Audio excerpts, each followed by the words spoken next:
So when I was in high school, I had this friend, his name was Dagan, and he's from South Africa, and I was like, dude, tell me some stories about South Africa. He tells me about this time that he's back visiting his family, and they go up to this fence in their backyard, and on the other side of the fence is kind of like what you would expect in Africa. There's like animals and stuff like that, but they're all really far away. And they see that there's a nest, and the nest has ostrich feathers in it.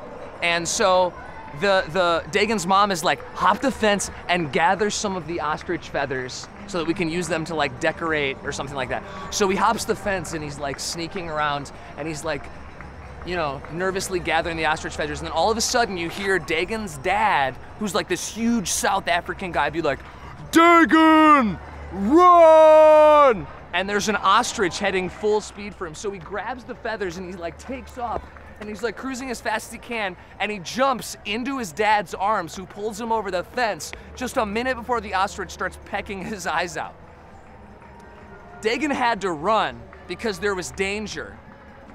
And in your life, not the kid next to you, not the kid down the street, not the kid on your bus, in your life, there's danger, and you need to run. And the danger is sexual temptation. In Genesis chapter like 40 to 60 or 50 or whatever, it tells the story of a guy named Joseph. And Joseph was descended from Abraham, and he was kind of like a prideful kid. His brothers threw him in a pit, then he got taken to Egypt and sold to a guy named Potiphar. And when he got sold to Potiphar, he was like such a good worker that he got raised up to the top of his house. We're gonna look in Genesis chapter 39. So wherever you are, open up your Bible to Genesis chapter 39, and we're gonna start in verse 6. So Joseph's working for this guy named Potiphar. So he left all that he had in Joseph's charge, and because of him, he had no concern about anything but the food he ate. So Potiphar's all like, dude, my life rocks. Joseph's taking care of everything. He's like in charge of his house. He's like butler, personal servant, friend, and maid all in one. He's like doing everything for Potiphar. Verse 6, second half. Now Joseph was handsome in form and appearance. That means Joseph had like a really muscular, great body, and he was good looking. So he was like Justin Timberlake of his generation. Verse 7, and after a time his master's wife cast her eyes on Joseph, and she said, lie with me.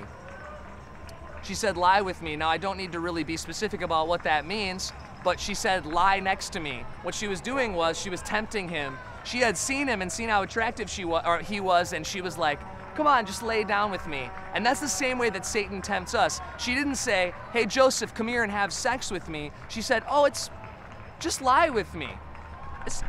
It's not a big deal, just lie down. And Joseph was smart enough to understand that if he did that, then he probably was gonna do more. Satan doesn't come to you and say, hey, get addicted to pornography. Hey, why don't you become a sex addict? Satan says, just one little peek. Just one peek, it's not gonna hurt anybody. And that's what Potiphar's wife was doing to Joseph. Verse 8, but he refused. He was like, not gonna happen, no. Behold, because of me, my master has no concern about anything in the house, and he's put everything that he has in my charge. He's not greater in this house than I am, nor has he kept back anything from me except you. Joseph's like, the only thing that my boss has kept back from me is you. And then listen to what he says. This is unreal. How then can I do this great wickedness and sin against God? You see, Joseph understood something, that sexual sin, you sin against yourself, you sin against the person, but more than that, you sin against God. And if you're addicted to pornography, or if you've gone too far with your boyfriend or girlfriend, or if you look people up and down and think sexually in your mind, you've sinned against them and against yourself, but never forget that you've sinned against God. Verse 10, and as she spoke to Joseph day after day, he would not listen to her, or lie beside her, or be with her. She was like, come on, it's not a big deal, lay with me, like nothing's gonna happen, like you're good looking, I'm good looking, like, you know, let's be together. And Joseph was so pure, and he was just like, I'm not gonna lay by you, I'm not gonna listen to you, I'm not gonna be with you. Joseph refused, and then he was just like, I'm just not even gonna spend time with you. Verse 11, but one day when he went into the house to do his work, none of the men of the house was there in the house. So it's empty. She caught him by his garment saying, lie with me. So it's like the same old thing again, but this time she's like, got his clothes. She's like, come here and lie with me. And he left his garment in her hand and fled and got out of the house.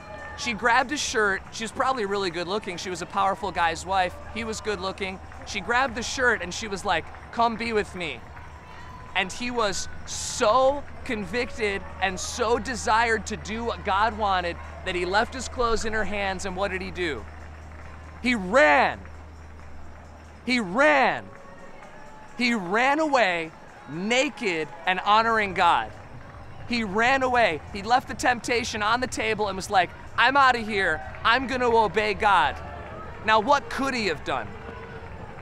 He could have believed a bunch of lies. There's 4 things that we believe that are lies that get us into temptation.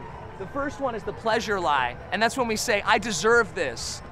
The first lie is the pleasure lie. I deserve this. I've worked hard. I love God. It's just one little peak. It's just one little thing. It's just one little wrong.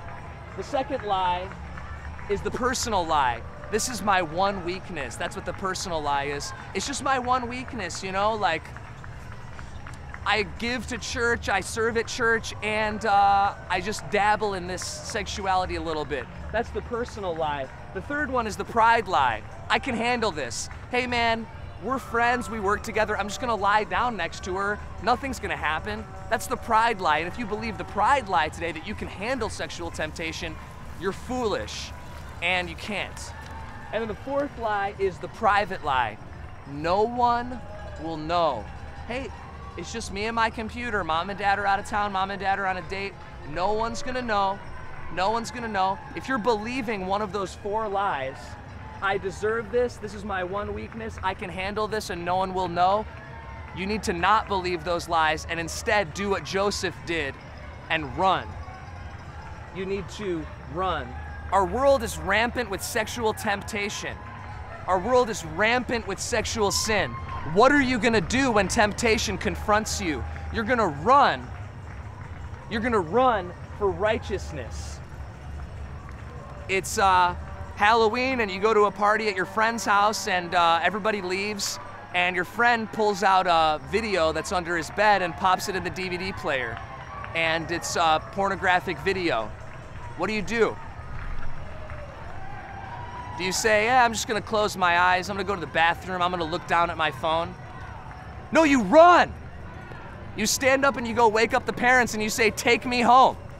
You call your mom and dad, get them out of bed and say, come pick me up, take me home. You can't handle that temptation. Get out of there. Okay, you're going to homecoming and you're hanging out with your date, they drop off your friends at home, all of a sudden you're with your date and your date parks the car and it's just you two alone, and you know what your date wants. What do? Do you say, I'm not really into this. Maybe we could just kiss a little bit and then I'll go home. No, you run! You get out of there. You call your friend and say, come pick me up. You get out of the car and walk away. You run. You run.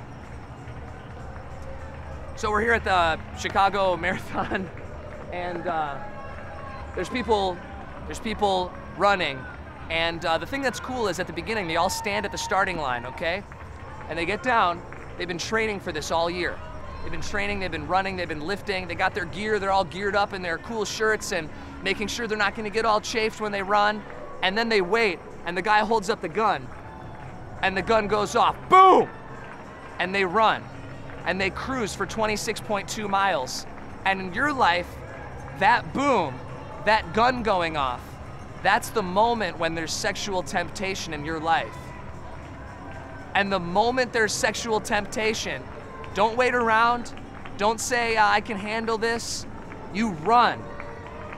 You run for righteousness. Where's the temptation in your life today? Joseph ran. And my question to you is this today. What do you need to run from? And when it comes, are you gonna run? Are you gonna run for righteousness? Come on.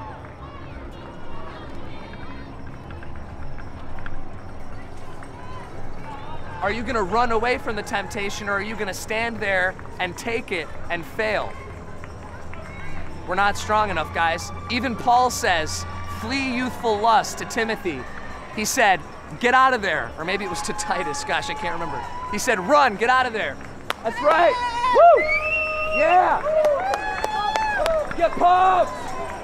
Look at this guy, he knows what he's doing. Yeah! Get pumped! Run for righteousness! Woo! Yeah, what's up, Dad? What's up, dude? All right. Yeah, run! Way to go. I'm a big fan, look at this guy. He knows what he's doing.